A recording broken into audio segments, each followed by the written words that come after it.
Astaghfirullah. Bismillahirrahmanirrahim. Assalamualaikum warahmatullahi wabarakatuh. Alhamdulillahi wassalatu wassalamu ala rasulillah wa ala alihi wa sahbihi wa mawalah wa la hawla wa la quwata illa billahi wa ba'du. Alhamdulillah, di pagi menjelang siang ini Allah subhanahu wa ta'ala masih memberikan kesempatan kepada kita hadir di majelis ilmu di Masjid Nidaul Ilmi. Salawat dan juga salam demi keberkahan di majelis ini kita senantiasa hadiahkan kepada Rasul kita Nabi besar Muhammad sallallahu alaihi wasallam. Allahumma salli ala Muhammad. Dan pembahasan di pagi menjelang siang ini kita akan membahas tentang beberapa dosa yang sering kita lakukan dan tidak sadar bahwa dosa-dosa itu bisa mengikis pahala, bukan hanya sedikit demi sedikit hilang, bahkan terkadang bisa hilang secara keseluruhan. Ma'asyiral muslimat yang dimuliakan Allah Azza wa Jal, dosa-dosa apa yang biasa kita lakukan yang bisa mengikis pahala ini? Ma'asyiral muslimat yang dimuliakan Allah Subhanahu wa ta'ala, terkadang hilangnya pahala tanpa sadar pada amalan-amalan kita ini ada dua macam. Pertama, menghilangkan pahala secara keseluruhan.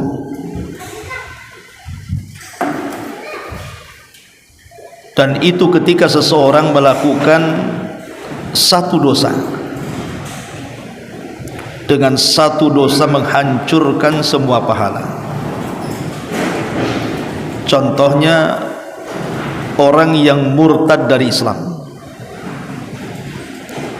Kalau orang murtad dari Islam, maka selama hidupnya walaupun dia rajin salat, rajin puasa, rajin sedekah dan amal-amal yang lainnya yang ia kerjakan, tapi sekali dia murtad, habis semua amalannya.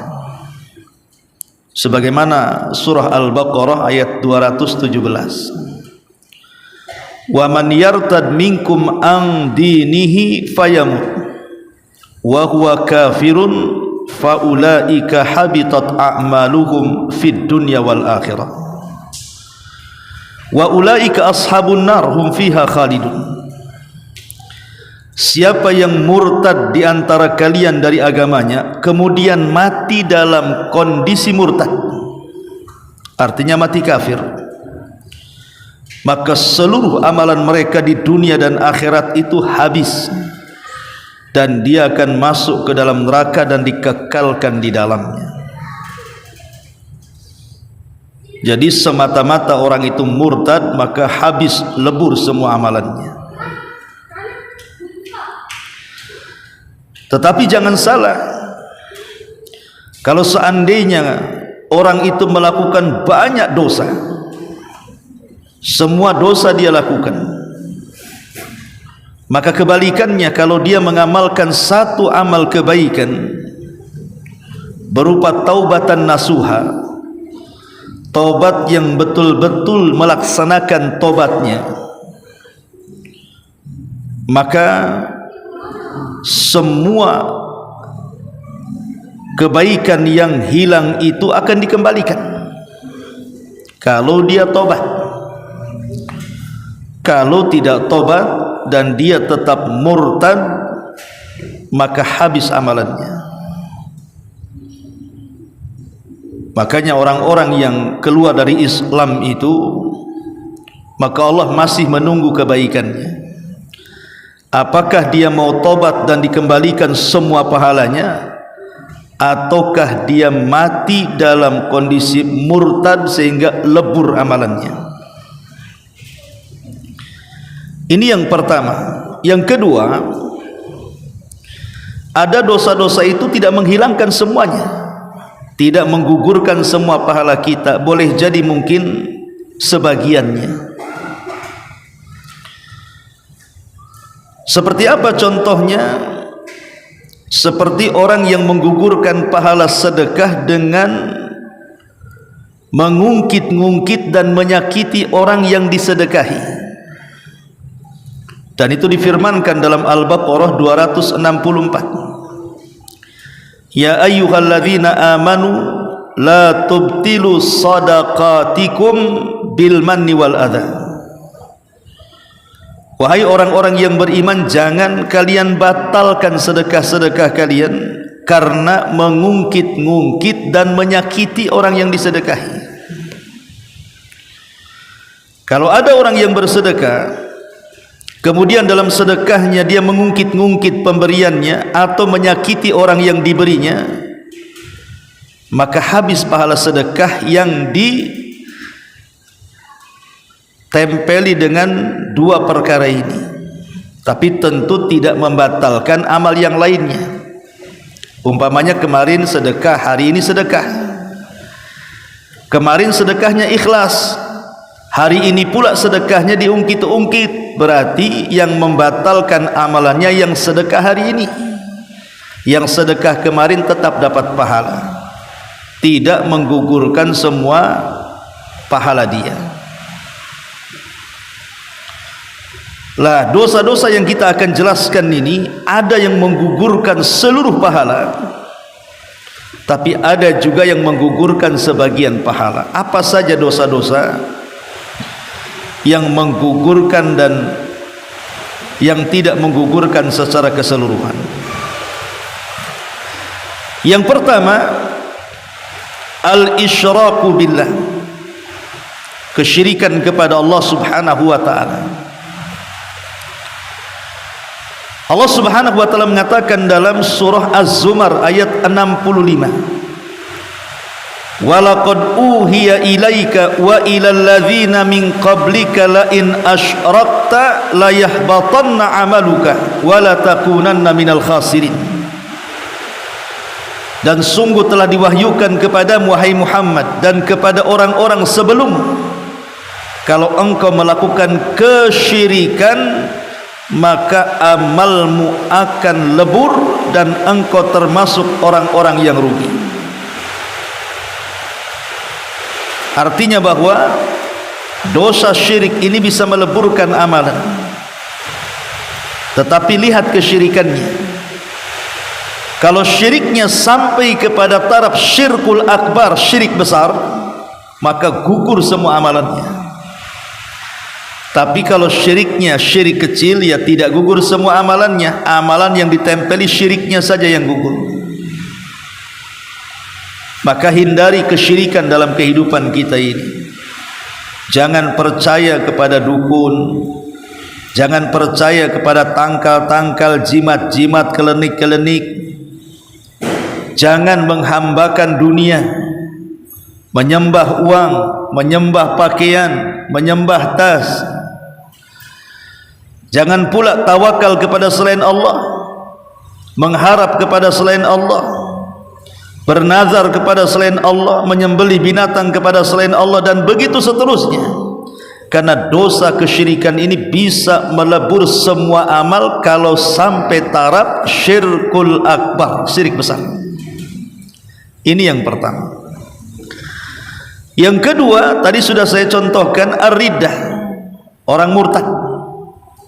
Orang murtad ini habis semua amalnya, sebagaimana tadi saya sebutkan Al-Baqarah 217.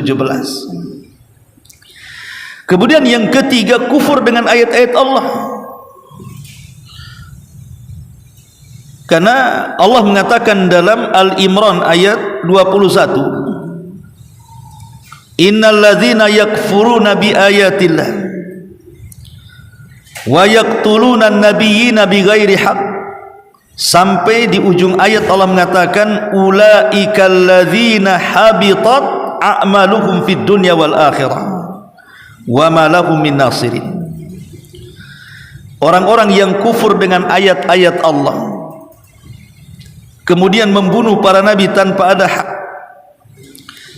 maka di ujung ayat Allah mengatakan merekalah orang-orang yang lebur, hancur amalan mereka di dunia dan akhirat, dan mereka tidak akan dapat penolong.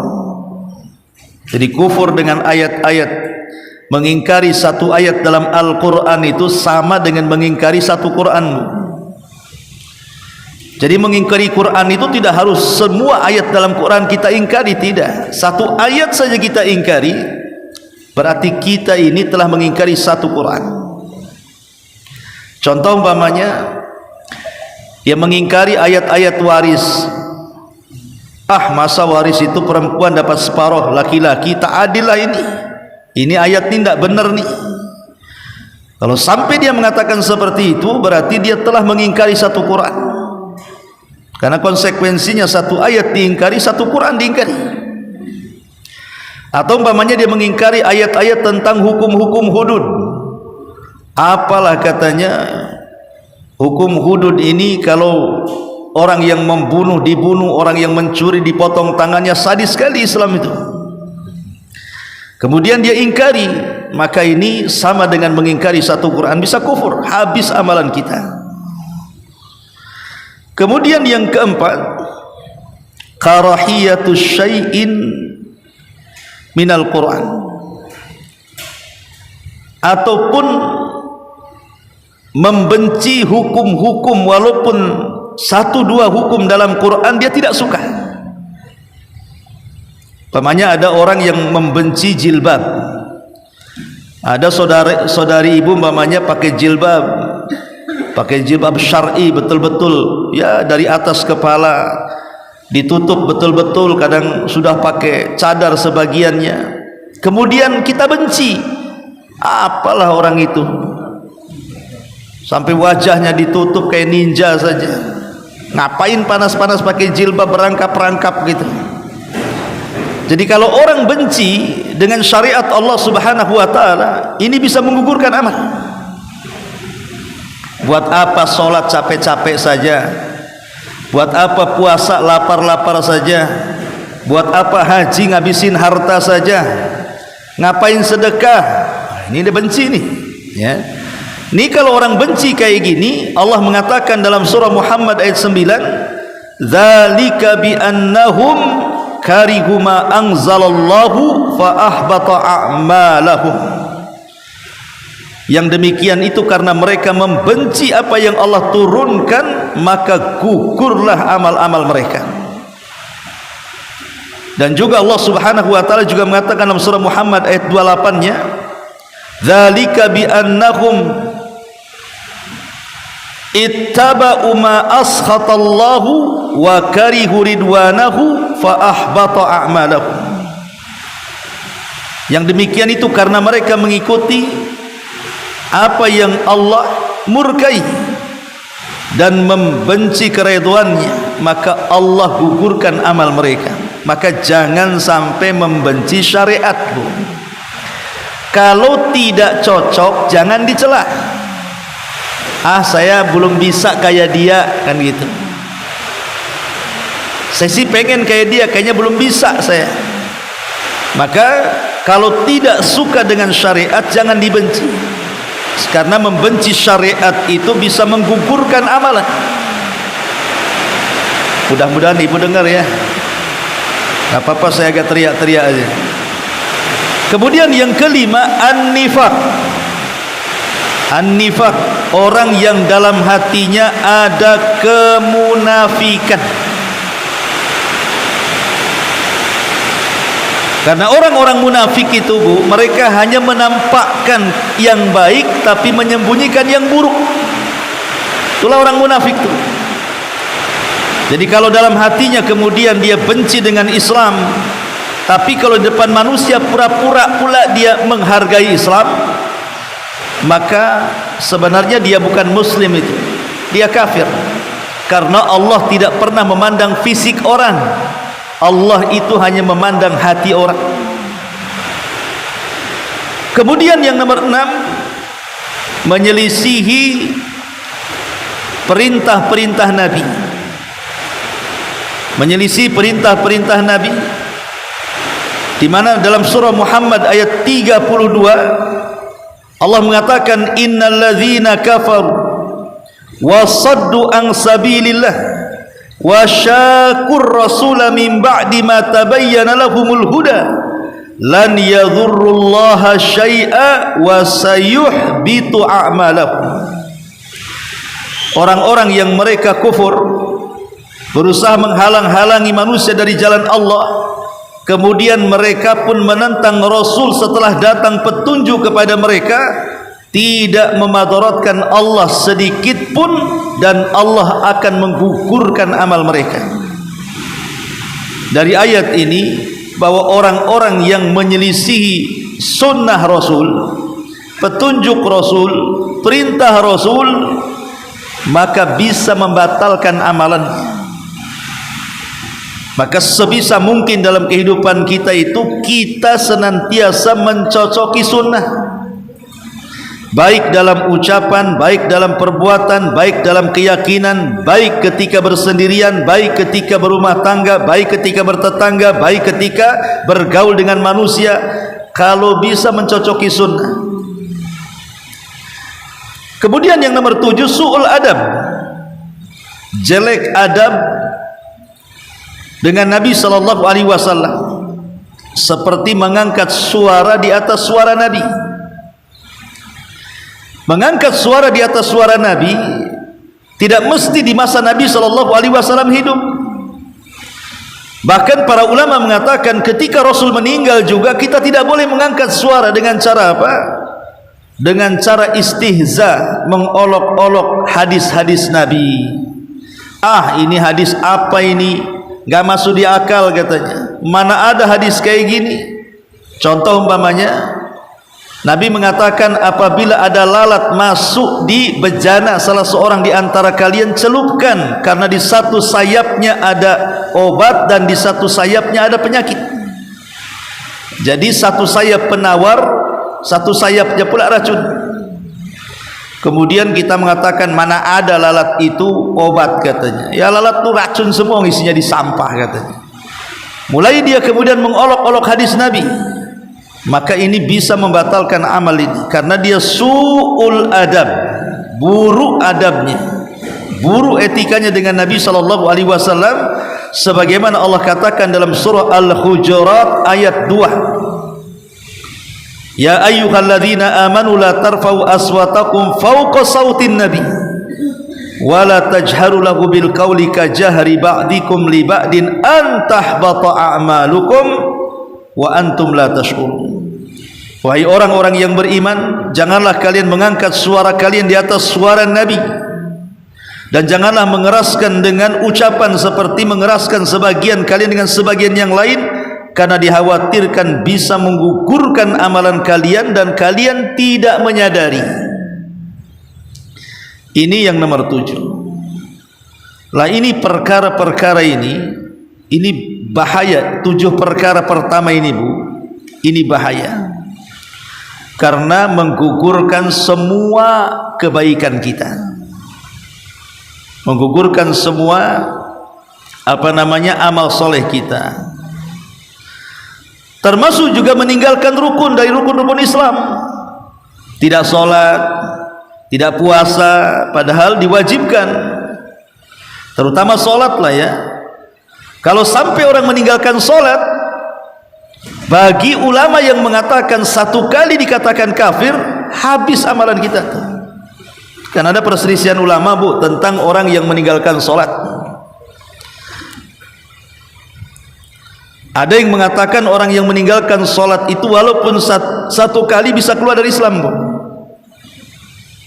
Tapi ada juga yang mengatakan tidak, kalau 1 kali dia tidak keluar dari Islam tapi fasik saja. Lihat keyakinannya, apakah dia meyakini wajibnya sholat atau tidak.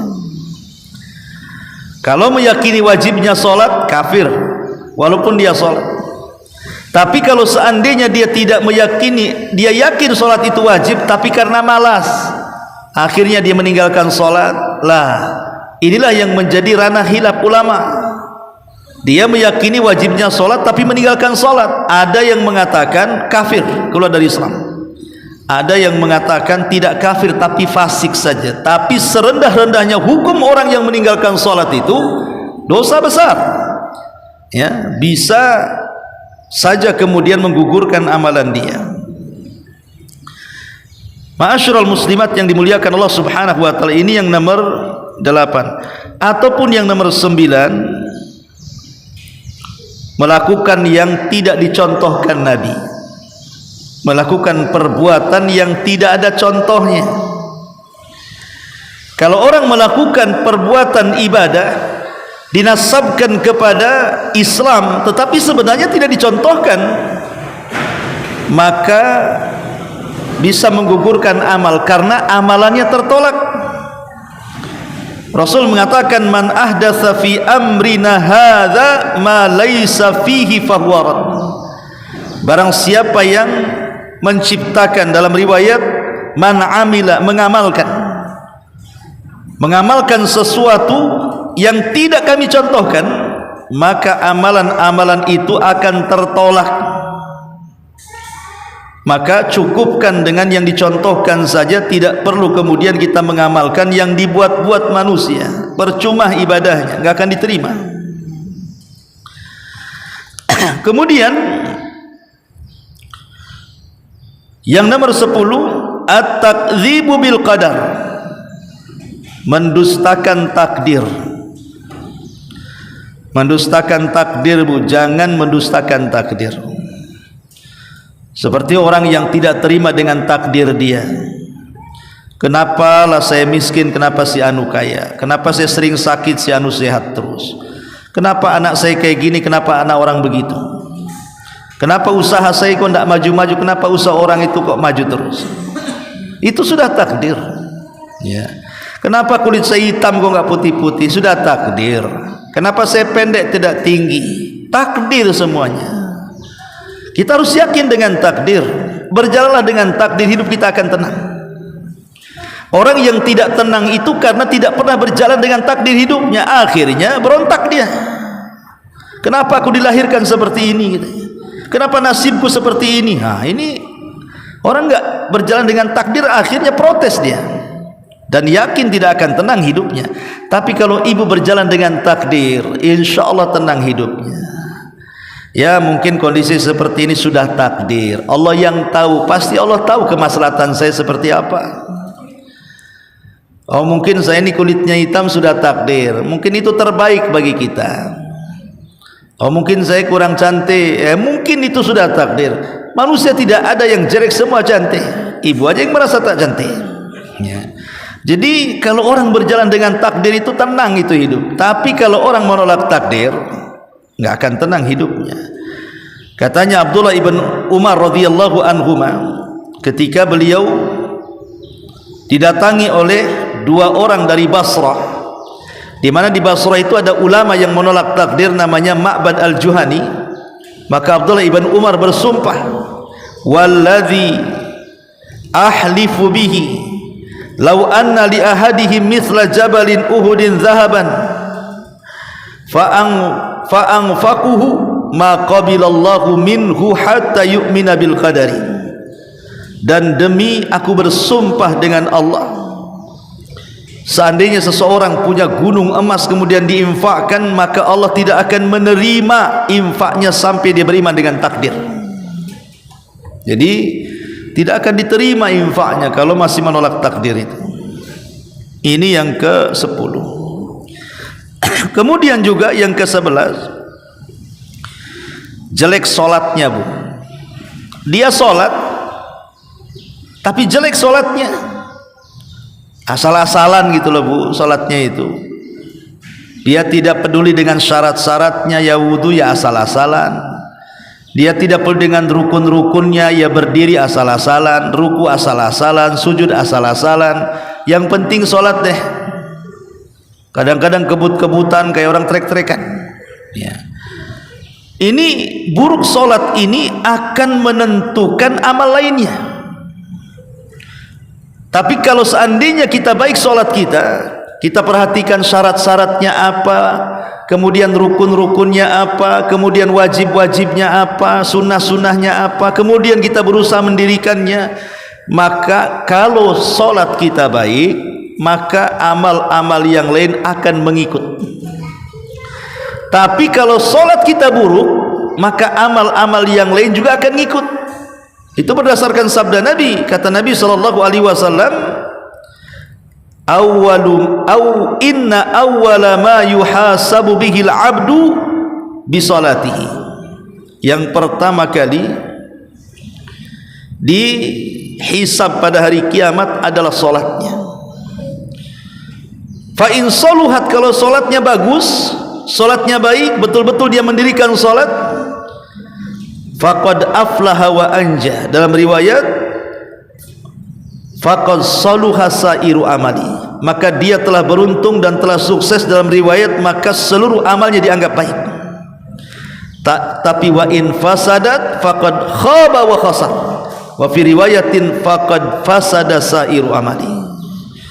Barang siapa yang buruk solatnya, maka dia rugi dan binasa. Dalam riwayat, maka seluruh amalnya dianggap buruk kalau solatnya buruk itu. Maka jangan remehkan solat. Makanya saya heran, Bu, ada orang yang tidak solat tapi puasa, kan, Bu? Bulan Ramadan, tengoklah kalau bulan Ramadan tuh, orang preman aja puasa, Bu, padahal tidak solat tuh. Padahal kalau kita lihat, solat itu penentu amal. Buat apa anda puasa kalau meninggalkan solat? Bagus anda solat tapi tidak puasa kalau bagus-bagusan, ya. Nah, tapi kalau bagus lagi, ya dua-duanya lah, jangan tinggalkan, kan rukun Islam. Nah, tapi masalahnya ada orang yang rajin sedekah tapi tak solat dia. Rajin pula lah dia baca Quran tapi tak solat, rajin zikir tapi tak solat. Percuma lah ibadah-ibadah yang lain kalau pokok penentu baik dan tidaknya sebuah ibadah itu ditinggalkan. Maka, Bu, tolong jangan remehkan solat. Didiklah anak-anak kita ini untuk solat. Saya itu ingat kalau dulu di desa-desa tuh, kalau anak-anak di desa itu saat nakal-nakalnya anak di jok motor itu udah sarung, Bu. Ya, kalau orang dulu, karena orang dulu itu kalau nasihati anak itu biasanya ditekankan solat. Nah, kemanapun solat, dimanapun solat, bekerja dimanapun solat. Begitu orang dulu tuh. Kalau orang sekarang begini, nak pergi sana, pulang bawa uang banyak katanya, nggak peduli sholatnya, dunia saja di otaknya. Jadi ini juga amalan-amalan yang bisa menggugurkan amalan yang lainnya adalah fasadus sholah, buruk sholatnya. Kemudian juga di antara amal-amal yang bisa membatalkan ataupun mengikis pahala adalah meninggalkan sholat asar. Ini khusus, ini sholat asar ini. Kalau tadi kan secara umum meninggalkan sholat, ini semua sholat dilakukan tapi asar pula tak sholat. Nabi mengatakan, man taraka sholatal asri faqad habita amaluh. Siapa yang meninggalkan sholat asar, gugur amalannya. Karena sholat asar itu dalam Quran disebut sholatul wusta namanya, sholat pertengahan. Hafidhu ala sholawati was sholatil wusta, jaga oleh kalian 5 waktu sholat, terutama wusta, maksudnya sholat asar. Karena sholat asar itu penentu sholat-sholat yang lainnya. Kalau baik sholat asarnya, dijamin sholat yang lainnya baik. Tapi kalau buruk sholat asarnya, maka sholat-sholat yang lainnya juga akan mengikut. Kemudian juga yang membatalkan atau mengikis amalan itu adalah ityanul arrafin. Ibu datang ke dukun, datang ke paranormal, datang ke bomo-bomo, datang ke tukang santet, tukang tenun, tukang ramal dan begitu seterusnya, ahli nujum, ya. Maka Rasul mengatakan, man ata arrafan fasa'alahu an syai'in lam tuqbalahu salatu arba'ina lailatan. Siapa yang datang ke dukun kemudian bertanya tentang sesuatu, ini belum membenarkan Bu, tanya aja. Itu sholatnya 40 hari yang sudah ibu lakukan ditolak. Ditolak. Lihat, ibu sudah capek kan, lelah 40 hari sholat, zuhur, asar, maghrib, isya, subuh, rawatibnya, duhanya, tahajudnya. Tiba-tiba setelah 40 hari ibu datang ke dukun, maka 40 sholat yang ibu lakukan gugur, nggak diterima. Hanya bertanya Bu. Dan sekarang ini datang ke dukun tidak perlu datang ke rumahnya, karena sekarang sudah online dukunnya Bu. Maka ibu juga online, akhirnya minta nomornya, kemudian tanya-tanya lewat WA, lewat SMS, gugur amalannya. Nggak boleh. Apalagi kalau sudah jawaban dari dukun ibu yakini, bukan lagi 40 hari gugur Bu. Semua gugur jadinya, karena ibu sudah dianggap keluar dari Islam. Jadi kalau hanya bertanya saja masih ringan lah kan, 40 hari aja ditolak tuh sholatnya. Tapi kalau sudah meyakini, ini dia sudah kufur nih, karena dia meyakini kepada selain Allah subhanahu wa ta'ala. Maka jauhi ya. Kalau zaman dulu saya masih kecil itu, biasanya kan kalau di koran-koran, di majalah-majalah itu kan Bu, kan biasanya ada itu gambar-gambar bintang-bintang itu, ahli nujum. Nanti dijelaskan ini bintang ini lahirnya ini sifat-sifatnya ini, kalau usaha nanti akan sukses, jodohnya ini. Dulu kan gitu Boy, kalau orang beli koran, beli majalah itu pula yang dibaca tuh bintang-bintang tuh. Kalau kita ini bintangnya gambar kambing, nggak cocok nikah dengan gambar kalajengking, nanti disengat-sengat, nanti cepat cerai katanya. Kan zaman dulu itu cocok logi. Dan itu kalau diyakini habis tuh amalan kita tuh. Maka apalagi sekarang dukun-dukun itu sudah main online juga itu di YouTube tuh. Hati-hati jangan sampai masuk ke berandanya Bu. Apalagi dibuka, ngapain dibuka? Blokir aja. Kemudian juga zulmul akharin, zalim kepada orang lain. Entah zalim dengan lisan ibu, entah zalim dengan perbuatan ibu, sama, itu bisa menggugurkan amal. Zalim dengan lisan ya menyakiti perasaan dia, menghina, merendahkan, ataupun dengan perbuatan terkadang memukul, naudzubillah ya, ataupun meletakkan apa kotoran di depan rumahnya, buang sampah di depan rumahnya, parkir sembarangan depan rumahnya, zalim, memfitnah, menuduh. Maka orang-orang yang zalim ini akan gugur amalannya, karena nanti pahala dia pada hari kiamat akan diambil orang yang dizaliminya, berdasarkan hadis muflis, hadis bangkrut itu. Maka hindari kezaliman. Kemudian yang selanjutnya syurbul khamri, minum khamr. Kalau sampai kecanduan khamr, maka Rasul mengatakan man syaribal khamra lam yaqbalillahu lahu salata arba'ina sabahan. Barang siapa yang minum khamr, maka Allah tidak akan menerima salatnya 40 pagi. Fa in taba taballahu alaihi. Tapi kalau seandainya dia bertobat, Allah terima tobatnya. Maka hati-hati Bu, zaman sekarang tolong Bu, kalau punya anak laki-laki, arahkan mereka jangan sampai terkena pergaulan bebas. Karena anak-anak sekarang ini SMP aja sudah mabok, sudah ngelem bahasanya kan. Nanti SMA lebih parah lagi, keluar jadi bandar tuh. Apalagi zaman sekarang saya dengar pemerintah mau bagi-bagi kondom pula di sekolah-sekolah ini, tuh apa coba? Disuruh berzinah pula anak-anak sekolah tuh. Kalau ini benar, naudzubillah, kita berlindung kepada Allah. Harusnya dibekali agama. Sekolah-sekolah bukan dibagikan kondom. Utus ustad-ustad, ceramahi anak-anak, sadarkan tentang bahaya zina, sadarkan bahwa zina ini bisa mengandung penyakit macam-macam. Kan harusnya itu yang harus dibagi-bagi ke sekolah-sekolah ya. Naudzubillah, kita berlindung dari keburukan. Kemudian juga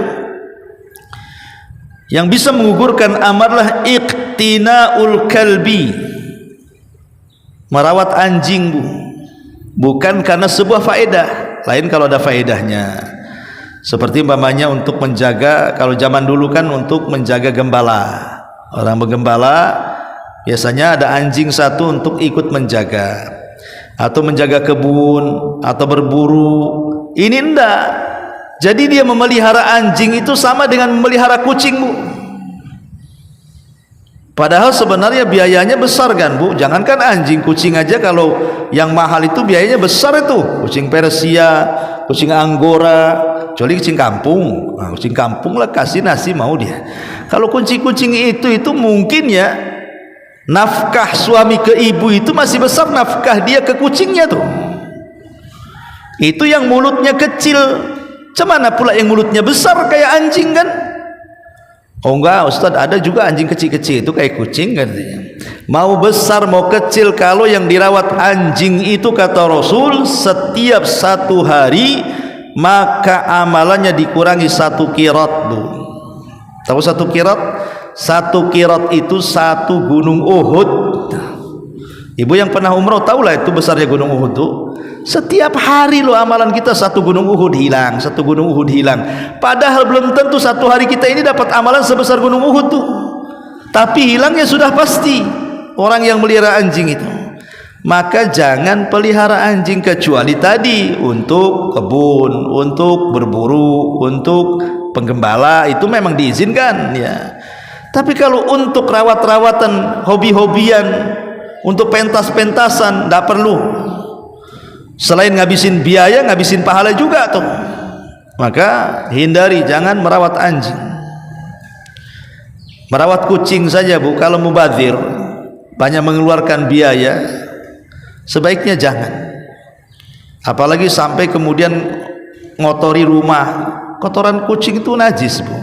Kencing kucing najis. Kalau meraih kucing itu ya di teras, jangan sampai dimasukkan ke rumah ya. Kemudian juga diantara hal-hal yang mengikis pahala adalah intihaku hurumatillah fil khalawat, bermaksiat yang tidak terang-terangan, sembunyi-sembunyi, pintu ditutup dalam kamar, kemudian bermaksiat kepada Allah Azza wa Jalla.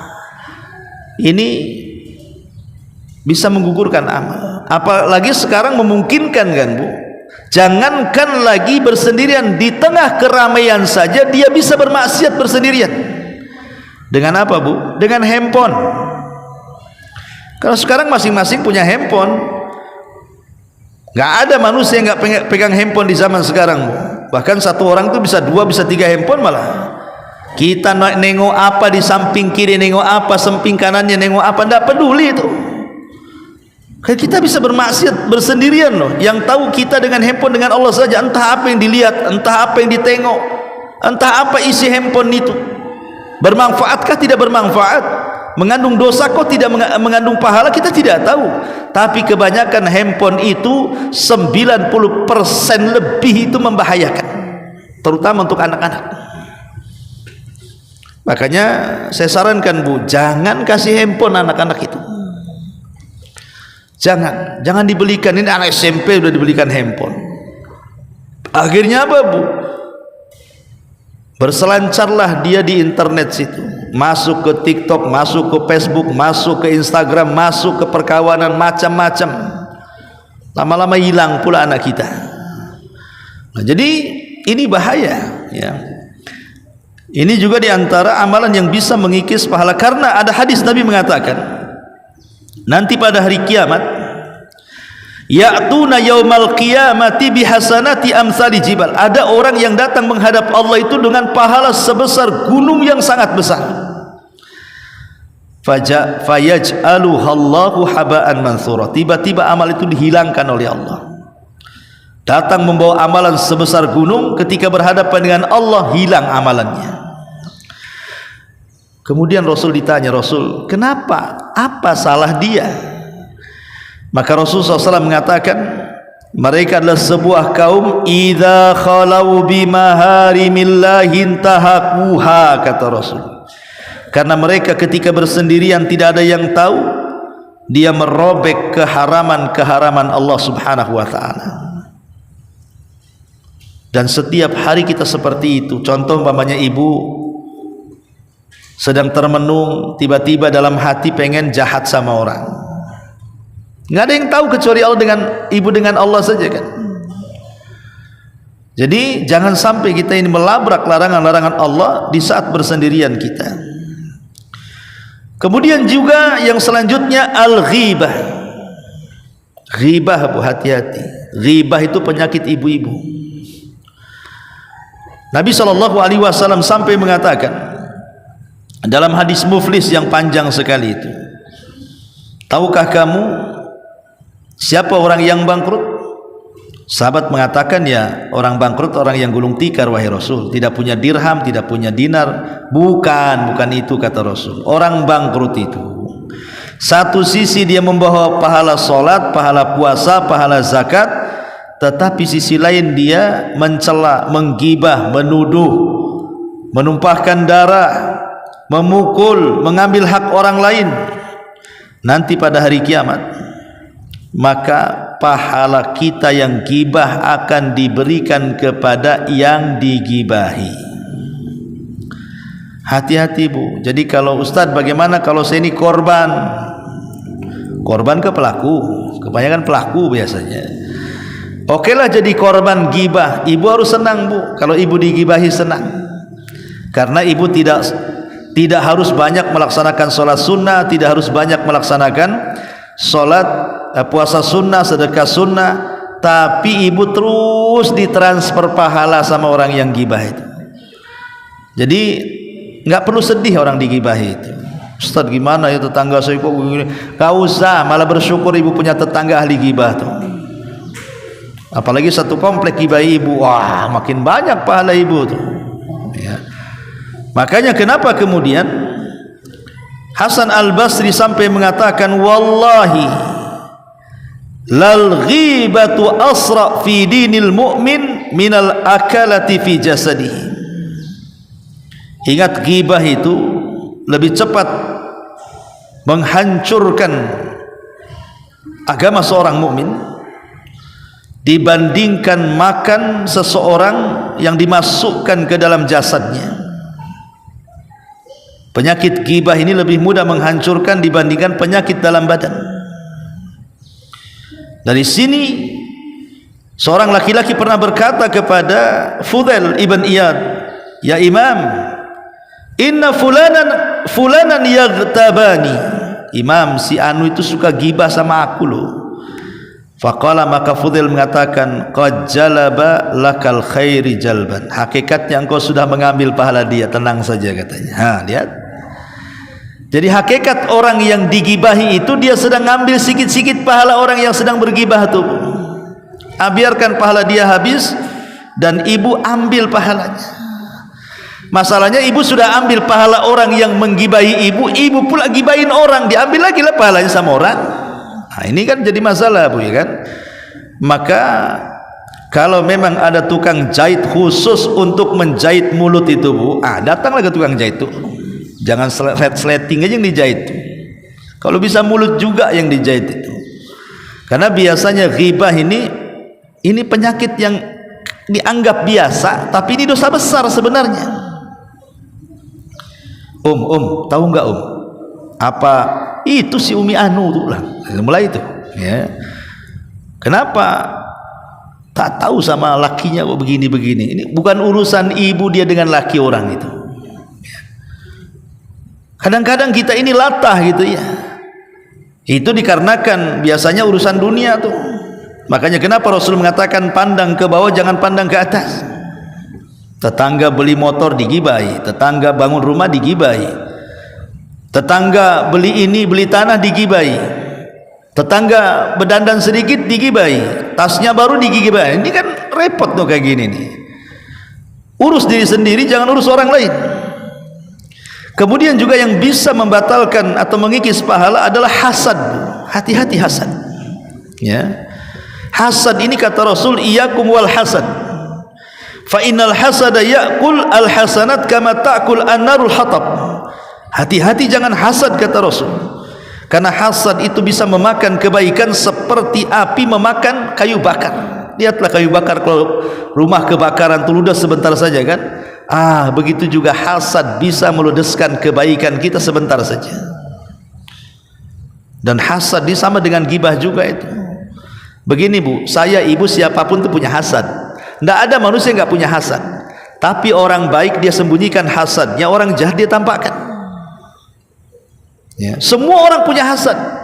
Mau ustadz, mau siapa aja punya hasad. Tidak ada orang yang nggak punya hasad itu. Tapi saya katakan, orang baik pasti dia sembunyikan hasadnya, tapi orang jahat dia tampakkan. Yang berbahaya itu kalau menampakkan hasadnya. Makanya kita berlindung dari hasad seperti berlindung kepada setan. Min syarri hasidin idza hasad. Kita disuruh qul a'udzu birabbil falaq, kita disuruh untuk berlindung kepada Rabb pemilik falak tuh. Salah satunya adalah berlindung dari hasad kalau dia menampakkan hasadnya. Hasad itu tidak akan bahaya kalau kita tidak keluarkan. Tetapi hasad itu akan bahaya kalau kita keluarkan dan kita tampakkan.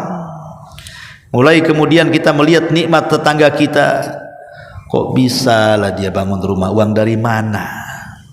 Jangan-jangan ya, kok bisa dia beli tanah? Suaminya lo tukang bangunan, saya tahu berapa gajinya sehari itu. Kemudian berangan-angan, ya mudah-mudahan lahannya sengketa aja lah gitu. Didoakan biar lahan dia bersengketa, didoakan mudah-mudahan itu kan atapnya baru dipasang, mudah-mudahan hujan deras nanti terbang atapnya itu kan. Ibu doakan buruk pula sama tetangga ya. Ketika dengar mobilnya tabrakan, alhamdulillah katanya, itu yang saya mau katanya. Karena orang hasad itu dia senang ketika orang susah. Itu ciri hasad yang paling tampak Bu. Kalau ibu ada perasaan senang ketika kenikmatan orang lain hilang, senang kayaknya. Rumahnya roboh itu kayak plong gitu kan. Orangnya kecelakaan, plong. Karena orang hasad itu begini Bu, ada hasad itu yang paling buruk ya. Ini tingkatan hasad ya. Ketika seseorang itu berangan-angan nikmat orang lain hilang, pokoknya pengen hancur saja tetangga tuh. Jangan sampai dia seperti dia atau melebihi dia. Pokoknya minta, pokoknya berdoa, mudah-mudahan usahanya bangkrut, mudah-mudahan roboh rumahnya, mudah-mudahan kecelakaan, mudah-mudahan. Nah itu, ini hasad paling tinggi nih. Ada lagi hasad di bawahnya Bu. Dia menginginkan nikmat orang lain berpindah sama dia. Ini hasadnya orang pasar nih. Akhirnya ke dukun, ditaruh jimat supaya pelanggannya pindah. Nah, ini hasad juga. Kemudian dibuat berita-berita hoax supaya teman-temannya tidak dekat dengan dia, akhirnya gabung dengan ibu. Nah, kayak gitu tuh. Nah, ini tingkatan yang nomor 2. Tingkatan lagi yang nomor 3 hasad itu Bu. Dia tidak hendak menginginkan nikmat orang lain hilang, tapi jangan sampai di atasnya saja. Maunya selevel. Kalau sudah di atas dia, mulai dia hasad tuh. Kalau di bawahnya nggak apa-apa, kalau selevel jangan. Nah, ini hasad juga. Dan ini hasad ini penyakit iblis. Jadi kalau ibu punya hasad itu hakikatnya ada iblis dalam hati ibu. Karena hasad ini penyakit pertama di langit dan di bumi itu. Pertama hasadnya iblis kepada Adam di langit, dan hasadnya Qabil kepada Habil di bumi. Makanya hasad ini bisa menghilangkan pahala. Termasuk juga yang menghilangkan pahala adalah qati'atur rahim,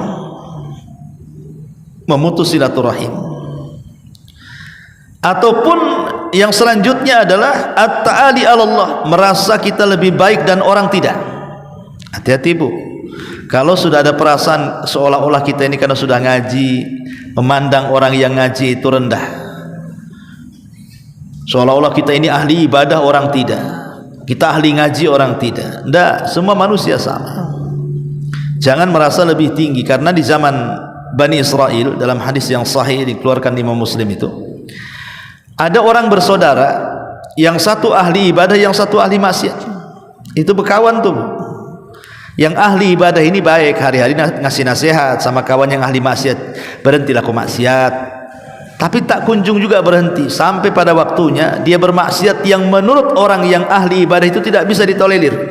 Kemudian dia bersumpah, kau kalau tidak tobat, katanya, Allah tidak akan mengampuni dosamu dan kau tidak akan masuk surga selamanya.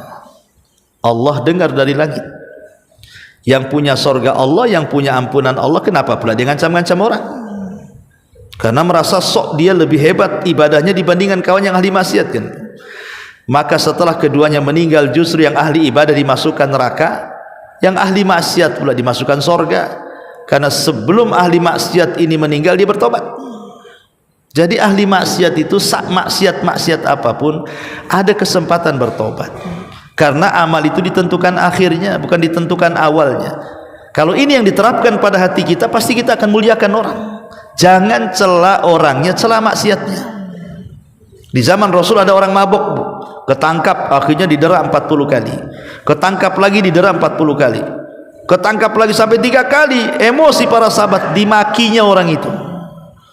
Padahal orang ini baik dengan Nabi. Ketika orang-orang memaki orang ini, Rasul membela, jangan kalian maki dia, karena dia itu mencintai Allah dan Rasulnya. Artinya jangan dimaki orangnya, maki perbuatannya. Kemudian juga hal-hal yang bisa membatalkan amalan,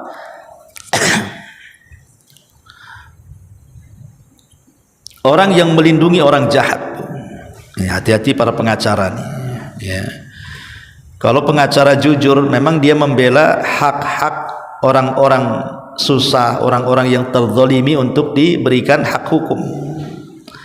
Tapi kalau pengacara itu otaknya hanya dua tweet saja, nggak peduli dia. Mau dia salah dia benarkan, mau dia tersangka dia jujurkan, dan begitu seterusnya. Maka profesi pengacara ini hati-hati, karena Rasul yang mengatakan bahwa orang yang awa muhdisan, orang yang melindungi orang jahat itu, fa alaihi laknatullah, bagi dia laknat Allah, wal malaika, dan laknat para malaikat, wan nasi ajmain, dan laknat semua manusia. La yaqbalullahu minhu yaumal qiyamah sarfan wala adla. Allah tidak akan menerima ibadah sunnah dan wajibnya. Lihat bahaya ya profesi pengacara ini. Kalau dia tidak betul-betul bekerja membela kebenaran, maka dia tidak akan diterima ibadah sunnah dan wajibnya. Naudzubillah. Termasuk juga yang bisa membatalkan amal, seseorang yang mungkin ini bagi bapak-bapak ya, yang sholat Jumat, ketika khotib naik mimbar, dia pula main-main, pegang-pegang handphone, WA, SMS, apalagi sampai telepon pula, mana yang khotbah ini, dia apa khotib itu. Jadi orang yang kemudian main-main ketika mendengar khotbah, tidak dianggap Jumatnya, gugur, terkikis amalannya. Dengerin ya, kasih tahu bapak-bapak ya. Kemudian juga yang bisa mengikis amal adalah hutang. Man mata wa alihi dinar au dirham qudhiya min hasanatihi laisa thamma dinar wala dirham. Barang siapa yang mati dan dia punya hutang 1 dinar atau 1 dirham, maka kelak kebaikannya akan diambil di hari yang tidak ada dinar dan dirham lagi untuk membayarnya. Maka jangan sampai, sebisa mungkin Bu, kalau bisa jangan hutang. Hutang itu boleh kalau mendesak-desak saja. Kalau terpaksa harus hutang gitu ya, karena mendesak, pemanya orang dia mau bayar kos-kosan karena hidup di kos, kalau tidak nanti diusir oleh ibu kos kan itu ya. Terpaksalah dia hutang supaya punya rumah. Atau dia sudah kerja 1 hari 1 malam tak dapat, keluarga ingin makan tak ada makan, itu terpaksa, darurat namanya kan. Tapi janganlah mukammilat, perkara-perkara yang sebenarnya sih tidak urgent dalam rumah itu semua dihutangi. Kulkas sudah punya 1 belum lunas, beli lagi kulkas, ngredit lagi. Kulkas 1 aja lah belum rusak, beli lagi. Ini kan hanya penyempurna saja yang kedua ini ya. Apalagi kadang-kadang spring bed masih bagus, sudah lama, akhirnya kan dijual yang lama, beli yang baru, kredit lagi. Motor itu masih bisa dipakai, mungkin tahunnya sudah kadaluarsa lah sudah, Kombet kan itu ya. Nggak enak dengan tetangga mobil motor bagus tuh, motornya cantik pula, dijual kredit. Coba kulkas kredit, kasur kredit, motor kredit, semua satu isi rumah kredit.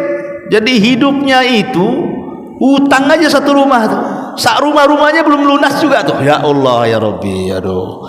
Jadi hidup di atas utang jadinya. Yang nggak utang itu mahar suami aja lah, kontan tuh seperangkat alat sholat. Ya. Jadi jangan terbiasa lah dengan utang, karena utang ini bahaya. Kata Nabi bisa mengikis juga pahala kita, naudzubillah. Kemudian juga ini khusus nasihat bagi perempuan, almar'atun nasis, perempuan yang selingkuh. Perempuan yang selingkuh itu dalam bahasa Arabnya nasis, tidak mesti selingkuh yang kita pahami. Itu yang paling parah lah kalau sampai kemudian seseorang istri kemudian justru berpaling ke laki-laki orang, itu udah paling parah dalam rumah tangga tuh. Tetapi dengan memuji tetangga orang pun itu bagian daripada nasis, Bu. Ingat, Bu, jangan puji-puji laki tetangga di hadapan suami ibu. Bang, tengok tuh laki tetangga tuh, pagi dah bangun, maco, dandan, ganteng. Abang ini aduh, jangan. Ya, jangan suka membanding-banding laki ibu dengan laki tetangga, itu nasis, Bu. Sebagaimana ibu tak suka dibanding-bandingkan dengan perempuan lain, sekarang kalau suami mengatakan, kayaknya cantik sebelah daripada kau nih, apa nggak sakit hati, Bu, dibilang itu tuh. Kau bau dia wangi, dia jalan aja langsung itu baunya 1 kilo, kau ini bau bawang, bau ini, apa nggak sakit hati, Bu? Sebagaimana ibu kalau dibanding-bandingkan sakit hati, maka ibu kalau membanding-bandingkan suami dengan orang pun sakit hati juga kan. Itu nasis namanya, Bu. Nggak boleh. Bahkan ini pahala ibu akan dikikis itu. Kata Nabi SAW, salasatun la yaqbalullahu shalah. Ada 3 manusia solatnya tidak akan diterima dan tidak akan naik ke langit lagi, bahkan tidak akan melewati kepalanya lagi. Subhanallah, solatnya ditolak, tidak naik ke langit, tidak melebihi kepalanya. Salah satunya adalah seorang wanita da'a zawjuha minal laili fa'abat alaihi. Seorang perempuan atau istri yang diminta berhubungan dengan suaminya kemudian dia menolaknya. Itu salah satu bentuk nasis lah. Menolak ajakan suami, atau membanding-bandingkan suami dengan tetangga, atau ibu lebih tinggi suaranya dibandingkan suami, atau melawan kepada suami. Itu nasis itu. Salat ibu lo nggak diterima, nggak diangkat, di atas kepala pun tidak diangkat, kata Nabi. Nah, jadi setelah nurut kepada perintah Allah, maka yang kedua nurut kepada suami, tentu dalam perkara yang baik. Dalam perkara yang maksiat ya jangan dituruti. Beli khamar sana, oh jangan, itu tidak wajib, bahkan harus dicegah. Kemudian juga yang bisa membatalkan amal ini adalah al-mutajahiran, bertengkar. Ibu bertengkar dengan suami, bertengkar dengan tetangga, bertengkar dengan kawan, bertengkar dengan anak, bertengkar dengan orang tua, bertengkar dengan kerabat, dengan saudara, pokoknya bertengkar dengan orang. Tapi pertengkarannya itu bukan perkara yang hak. Kalau bertengkar perkara hak nggak ada masalah. Tapi kalau bertengkar bukan perkara yang hak, masalah dunia, masalah uang, masalah ini, masalah itu, nggak suka, maka tidak akan diangkat pahalanya setiap Senin dan Kamis itu. Padahal kita ingin pahala kita itu naik ke langit, kemudian dilihat oleh Allah kan. Tapi orang yang bertengkar ini tidak akan diangkat tuh pahalanya sampai yastaliha, kata Rasul, sampai dia berdamai. Kalau tidak berdamai, maka pahalanya tidak akan dilihat. Ma'asyiral muslimat yang dimuliakan Allah Subhanahu wa ta'ala, dan banyak lagi, ini diantara dosa-dosa yang bisa mengikis pahala secara keseluruhan atau mengikis pahala secara sebagian. Taib, wallahu alam. Sebelum saya tutup, silahkan kalau ada yang mau bertanya, kita buka tanya jawab.